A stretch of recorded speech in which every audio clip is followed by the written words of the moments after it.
देखिए class 12th का एक बहुत इम्पॉर्टेंट टॉपिक है कैपेसिटेंस, और उसके अंदर क्या पढ़ना है, capacitance of a parallel plate capacitor. ये दो प्लेट है, एक प्लेट का नाम ए है, एक प्लेट का नाम बी है। कंफ्यूज मत होइएगा, इन दोनों प्लेटों के बीच का एरिया ए और इन दोनों प्लेटों के बीच की डिस्टेंस कितनी है आपकी D. What is a? A and B are also the name of the plates, but capital A is the area of the plate and D is the separation between the plates. तो parallel plate capacitor में दो conductor होते हैं, दो प्लेटें होती हैं।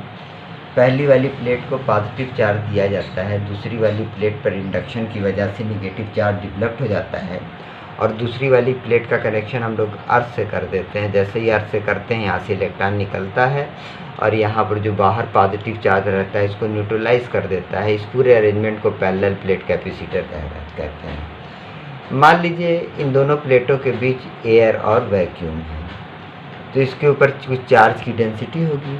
तो let us consider a parallel plate capacitor of two conducting plates capital A and capital B, each of area capital A. Charge density कितने के बराबर होगी? Q upon A, charge upon area. तो चार्ज कितने के बराबर होगा?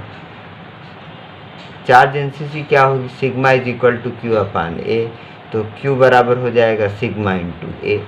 अब यहाँ पर हमने कोई पॉइंट ले लिया, और एक बात ज़रा समझने की कोशिश कीजिए आप लोग कि जैसे कि ये शीट रहा करती थी, ऐसे ये शीट रहती थी, इस शीट के ऊपर पॉजिटिव चार्ज इस तरह से रहता था। यहाँ पर कोई पॉइंट हम लोग कंसीडर करते थे शीट से बाहर की तरफ। यहाँ इलेक्ट्रिक फील्ड की intensity sigma upon 2 epsilon not हुआ करती थी कि नहीं हुआ करती थी?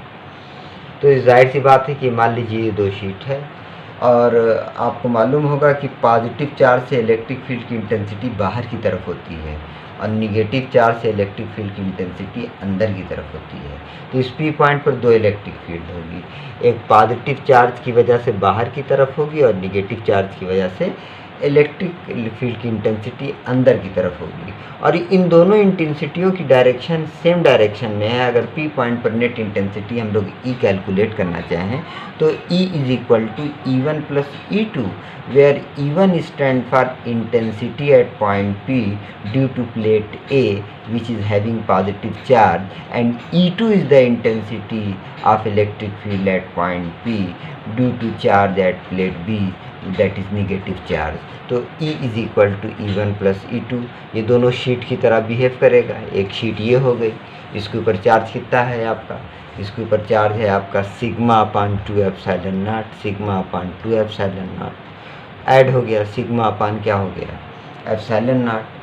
अगर मान लिया जाए कि इन दोनों प्लेटों के बीच का पोटेंशियल डिफरेंस आपका V है, तो V is the potential difference between two plates.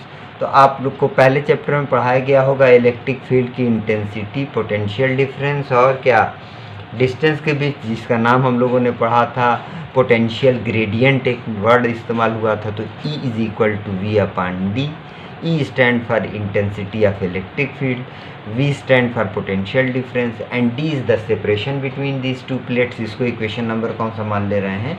Equation number second मान ले रहे हैं। अब इक्वेशन फर्स्ट और सेकेंड की सिमिलरिटी क्या है कि इक्वेशन फर्स्ट भी E की वैल्यू है, इक्वेशन सेकेंड भी E की वैल्यू, ये दोनों वैल्यू आपस में बराबर होगी। तो यहाँ से V की वैल्यू निकालेंगे, V is equal to sigma D upon epsilon naught. इसको इक्वेशन नंबर 2 मान ले रहे हैं। हमको कैलकुलेट क्या करना है? हमको capacitance of parallel plate capacitor calculate करना है, और capacitance of a parallel plate capacitor C is equal to होता है Q अपान V, और V की जगह पर प्यारे बच्चों इक्वेशन 3 में वैल्यू अचीव हो चुकी है sigma D upon epsilon not, और प्यारे बच्चों Q की वैल्यू जो होगी सिग्मा इंटू ए होगी।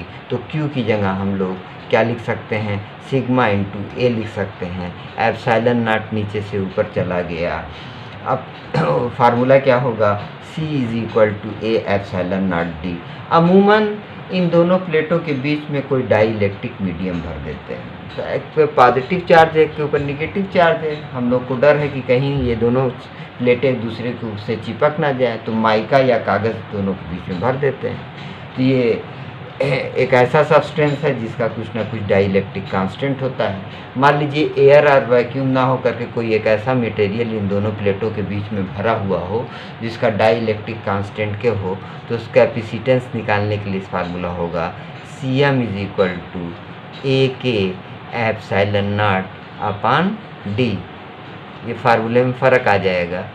ये कौन सा फार्मूला बन जाएगा आपका? फार्मूला नंबर, तो ये 4 मान लीजिए और इसको क्या मान लीजिए? फार्मूला नंबर 5 मान लीजिए। यानी अगर 4 और 5 को आप कंपेयर करें, इसकी जगह पर इतने क्वांटिटी की जगह पर आप क्या लिख सकते हैं? Cm is equal to C into K। यानी जैसे ही इन दोनों प्लेटों के बीच में कोई डाई इलेक्ट्रिक मटेरियल हम इंड्यूस करते हैं जिसका डाई इलेक्ट्रिक कांस्टेंट K है, तो इसका कैपेसिटेंस इंक्रीज़ हो जाता है, कैपेसिटेंस और बढ़ जाता है।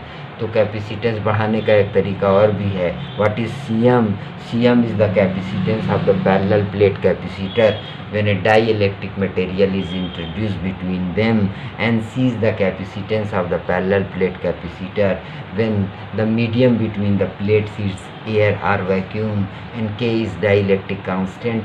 When we insert between the plates some dielectric medium, the capacitance of a parallel plate capacitor will be enhanced or increased.